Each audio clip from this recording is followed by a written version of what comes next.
ಚಲಿಸುವ ರೈಲಿನಡಿ ಬಿದ್ದ ಮಗುವನ್ನು ರಕ್ಷಿಸಲು ಹಳಿಗಳ ಮೇಲೆ ಹಾರಿದ ತಂದೆ. ಬಾಂಗ್ಲಾದೇಶದಲ್ಲಿ ಅಚ್ಚರಿಯ ಘಟನೆ. ಏಪ್ರಿಲ್ 28ರಂದು ಬಾಂಗ್ಲಾದೇಶದ ಭೈರಬ್ ರೈಲು ನಿಲ್ದಾಣದಲ್ಲಿ ಢಾಕಾಗೆ ಹೊರಟಿದ್ದ ರೈಲಿನಿಂದ ಇಳಿಯುವ ಆತುರದಲ್ಲಿ 1 ವರ್ಷದ ಮಗು ಆಕಸ್ಮಿಕವಾಗಿ ಪ್ಲಾಟ್ಫಾರ್ಮ್ ಮತ್ತು ರೈಲಿನ ನಡುವಿನ ಕಿರಿದಾದ ಅಂತರಕ್ಕೆ ಬಿದ್ದಿತ್ತು.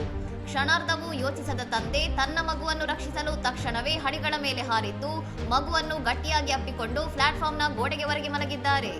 ಇಡೀ ರೈಲು ಅವರ ಮೇಲೆ ಹಾದು ಹೋದರೂ ತಂದೆಯ ಸಮಯ ಪ್ರಜ್ಞೆ ಮತ್ತು ಅದೃಷ್ಟದಿಂದಾಗಿ ಇಬ್ಬರೂ ಕೂದಲೆಳೆ ಅಂತರದಲ್ಲಿ ಯಾವುದೇ ಪ್ರಾಣಾಪಾಯವಿಲ್ಲದೆ ಪಾರಾಗಿದ್ದಾರೆ.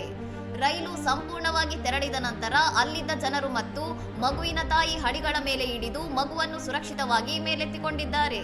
ಮಗು ಯಾವುದೇ ಗಾಯಗಳಿಲ್ಲದೆ ಪಾರಾಗಿದ್ದು ಈ ಎದೆನಡುಗಿಸುವ ಸಾಹಸದ ದೃಶ್ಯಗಳು ಈಗ ಸಾಮಾಜಿಕ ಜಾಲತಾಣಗಳಲ್ಲಿ ಭಾರಿ ವೈರಲ್ ಆಗುತ್ತಿದೆ. ಇನ್ನಷ್ಟು ಸುದ್ದಿಗಳಿಗಾಗಿ ನೋಡ್ತಾ ಇರಿ ಸೌರಂ ಟಿವಿ.